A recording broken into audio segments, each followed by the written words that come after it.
Masih bersama kami di Indonesia Bicara pemirsa, kita akan lanjutkan perbincangan kita. Tadi saya ke Kak Rosalin nanya waktu pertama kali, bersepeda, apalagi saat ini sudah masuk ke tahap yang road bike kan otomatis, goes berjam-jam seperti itu. Waktu itu apa yang dirasakan Kak Rosalin? Ada mungkin, pegelkah di bagian tertentu atau seperti apa, Kak? Iya, jadi benar seperti yang tadi sudah diinfokan sama dokter ya, eee, yang namanya merasakan kebas, kesemutan, kemudian sampai kram itu pernah saya rasakan, ya. Jadi, itulah fungsinya kalau misalkan road bike pun juga untuk sepeda road bike itu memang kita tuh tidak bisa sembarangan menggunakan sepeda, itu ada size-nya masing-masing.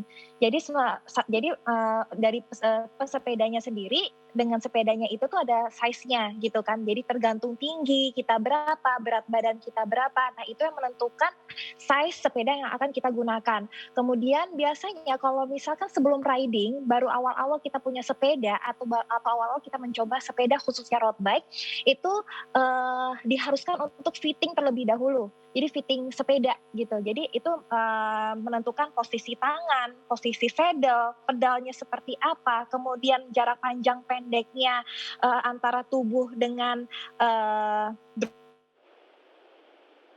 road bar-nya, seperti itu semuanya tuh sudah ada yang sudah diatur gitu, sudah diatur dengan proses fitting itu sendiri. Nah itu fungsinya untuk menghindari kita dari yang namanya kram, kemudian kesemutan, kesemutan di tangan ataupun kesemutan di kaki.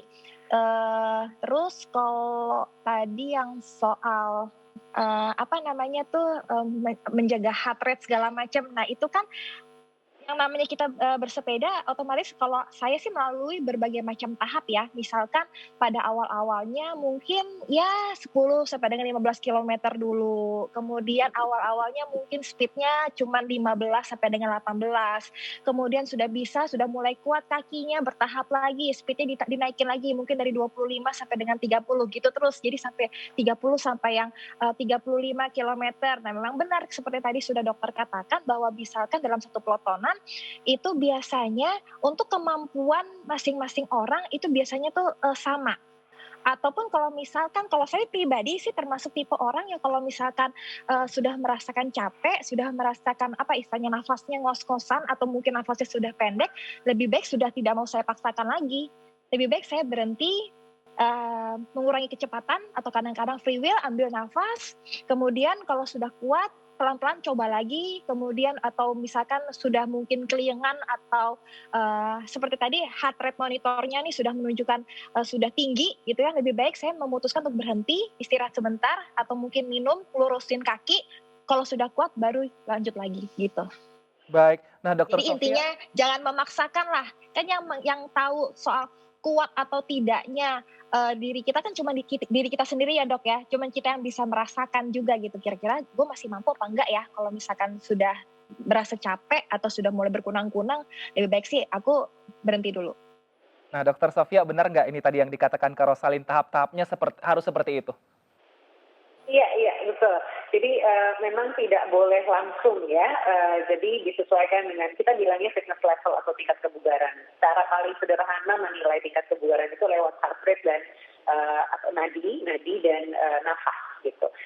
Ada satu lagi kita bilangnya skala kesulitan gitu. Nah, seiring dengan kita kemudian rajin bersepeda, meningkatkan jarak, meningkatkan kecepatan, itu tingkat kebugaran kita pasti akan membaik. Nah, di saat kita sudah melihat bahwa heart rate kita mulai turun dengan intensitas yang sama gitu ya, dan nafasnya tidak secepat sebelumnya, itu artinya tubuh kita sudah mulai adaptasi, dan di situ sebenarnya sudah boleh untuk meningkatkan kecepatan atau intensitas, dan mungkin sudah siap untuk mencoba trayek atau lintasan yang baru gitu. Tapi itu sangat penting kan, butuh sebuah proses adaptasi atau pengenalan terhadap kegiatan bersepeda itu sendiri, intensitasnya. Jadi kalau kita bicara itu frekuensi, intensitas, tipe, dan durasi gitu.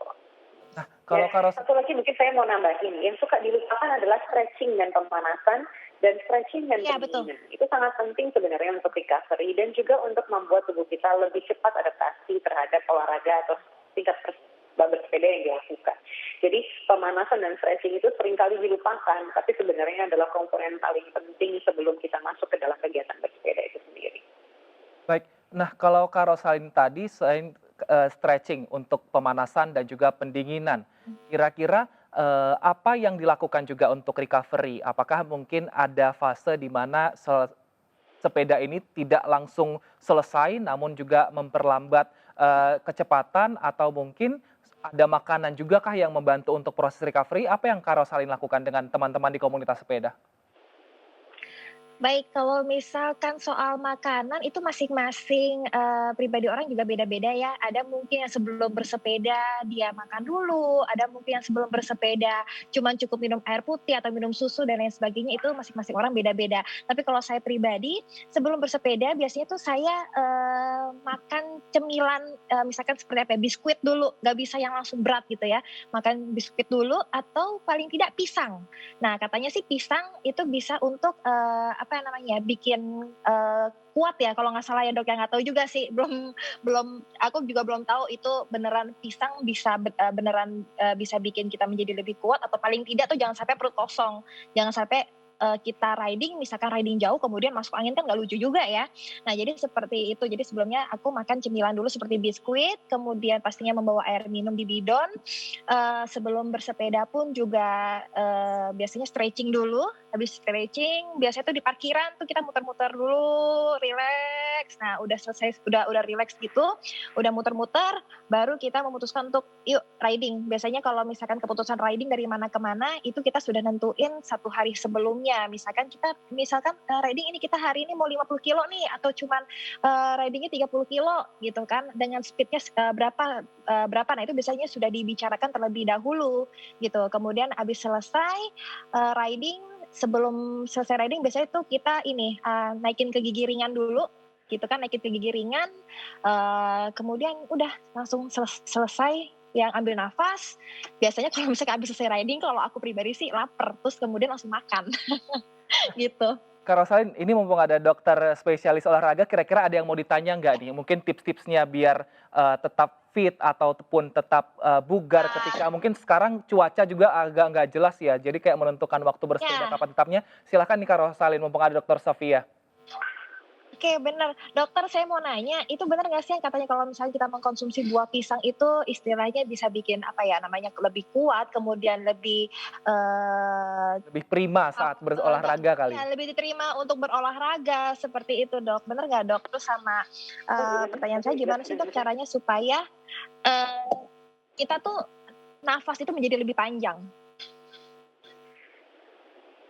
Wilson, boleh. Thank you banget pertanyaannya, Rosalyn. Tapi aku nggak bisa dengar dengan jelas. Mungkin bisa diulang ya? Baik, coba Oke. aku bantu ya kali ya. Tadi Kak Rosalin ini nanya apakah benar pisang ini bisa membuat prima kita untuk ketika berolahraga dan bagaimana caranya agar nafas itu bisa lebih panjang ketika berolahraga, Dok? Oh ya, ya. Thank you banget pertanyaannya Mbak. Jadi memang ketika kita bersepeda, kita tetap butuh asupan ya. Dan asupan itu sebenarnya ada dua. Yang pertama adalah asupan cairan, karena ketika kita bersepeda tentunya cairan tubuh akan hilang lewat penguapan dan lewat keringat gitu ya. Jadi minum atau rehidrasi itu sangat penting. Secara umum sebenarnya kita pakai prinsip kalau di kedokteran olahraga setiap 20 menit 200 cc. Jadi kalau sekitar 200 cc itu sekitar 1 cangkir atau 1 gelas gitu ya. Nah itu setiap 20 sampai 30 menit. Jadi kalau dan sebaiknya sih memang diatur begitu. Jadi jangan tunggu haus. Kenapa? Kalau kita tunggu haus baru minum, sebenarnya kita sudah dehidrasi sebesar 2% kurang lebih. Nah, jadi harusnya sebelum haus kita sudah minum. Makanya lebih baik dijadwalkan. Atau pokoknya sudah 20 menit, pasang alarm misalkan 20 menit, oke minum 1 gelas atau 200 cc. Nah, yang kedua adalah asupan karbohidrat. Kenapa asupan karbohidrat? Karena karbohidrat ini berupa makanan untuk otot kita atau gula gitu ya, glukosa. Nah, memang kenapa patokannya pisang atau biasanya yang dianjurkan pisang karena itu sangat mudah dicerna ketika kita melakukan aktivitas. Oke. Jadi betul, apakah makan pisang atau mengkonsumsi pisang akan membantu performa? Betul, karena itu akan memberikan otot kita semacam asupan atau boost gitu ketika kita sedang bersepeda, terutama kalau sepeda jarak jauh. Karena kalau kita bersepeda lebih dari 1 jam, itu sebenarnya kita sudah bilang itu olahraga endurance atau ketahanan. Nah, kalau sudah olahraga lebih dari 1 jam, otot kita pasti butuh asupan tambahan atau makanan tambahan yang biasanya bisa kita dapat dari pisang tersebut. Nah, yang kedua adalah tadi kalau kita bicara soal pertanyaan pertama kan tadi soal pisang ya, yang pertanyaan kedua adalah soal endurance, bagaimana supaya nafas kita tahan lama atau tidak cepat habis. Nah, ini yang kita sebut dengan ketahanan jantung dan paru atau stamina kalau bahasa awamnya ya. Kalau bahasa sport medicine-nya cardiorespiratory endurance yang biasanya diukur dengan mengukur VO2 max. Nah, si VO2 max ini ditingkatkan dengan melakukan latihan endurance. Nah, latihan endurance ini bentuknya atau contohnya seperti apa? Contohnya adalah high intensity interval training tapi yang sifatnya kardio. Jadi contohnya misalkan kita latihan di atas sepeda statis atau sepeda yang biasanya kita pakai kita parkirkan gitu ya. Dan kita latihan kayu cepat sekali dalam jangka waktu tertentu dan kemudian habis itu dibikin santai. Jadi goes santai dan goes cepat gitu ya dalam urutan yang berdekatan atau selang-seling selama sekian waktu. Contoh, misalkan sekitar 30 detik kita ngayuh secepat-cepatnya, itu 30 detik, habis itu kemudian 30 detik berikutnya goes santai. Bisa juga kita kalau terlalu capek bisa juga kita pendekin. Jadi 15 detik ngebutnya, habis itu 30 detik istirahatnya atau goes santai. Istirahatnya berhenti ya, tetap goes tapi goesnya intensitasnya kita turunin. Jadi tercapai high intensity dan low intensity atau intensitas tinggi dan intensitas rendah dalam satu periode latihan. Nah, itu dilakukan berulang-ulang selama 15 menit, selama 20 menit. Ini sudah terbukti akan meningkatkan VO2 max kita. Nah, ini yang akan bikin nafas kita kemudian nggak cepat habis atau bisa lebih tahan lama. Bisa nggak dilatih dalam bentuk lain? Bisa. Tapi prinsipnya harus ada intensitas tinggi dan intensitas rendah yang dilakukan langsung bersamaan secara selang-seling. Jadi kalau nggak mau sepeda, misalkan bosan mau cross training, mau sambil lari, boleh. Misalkan mau dilakukan dengan circuit training, misalkan jumping jacks atau high knees, itu juga boleh. Tapi intinya intensitas tinggi, intensitas rendah, selang-seling selama jangka waktu tertentu. Baik, terima kasih Dr. Sofia Hage terima kasih dokter. atas ilmunya dan juga terima kasih Kak Rosalin atas sharing-sharingnya. Kita berharap semoga memang dengan adanya tren sepeda ini membuat masyarakat semuanya lebih sehat dan juga bisa lebih fit dalam menjalani hari-hari apalagi di tengah pandemi seperti ini. Tapi jangan lupa juga untuk para pesepeda dan juga seluruh pengguna jalan untuk menghormati aturan yang ada dan juga menghormati pengguna jalan sehingga semuanya bisa sama-sama aman ketika berada di jalan raya. Terima kasih sekali lagi Dr. Sofia dan juga Rosalin atas waktunya. Sudah nggak ada lagi yang berantem-berantem lagi antara pesepeda dengan motor dan mobil segala macam. Kita harus bersahabat lah intinya. Siap, kita tunggu nanti aturannya yang akan dibicarakan minggu depan antara pihak kepolisian, gubernur dan juga komunitas sepeda. Terima kasih Kak Rosalin dan juga Dr. Sofia atas waktunya dan terima kasih telah bergabung bersama kami di Indonesia Bicara. Pemirsa, demikianlah perbincangan kita di Indonesia Bicara. Kita harapkan apapun nanti aturan yang muncul dari Gubernur DKI Jakarta dan juga dari pihak Dinas Perhubungan maupun Polda Metro Jaya, ini tidak merugikan siapa-siapa dan juga tidak menguntungkan siapa-siapa. Saya Wilson Purba, terima kasih. Sampai jumpa.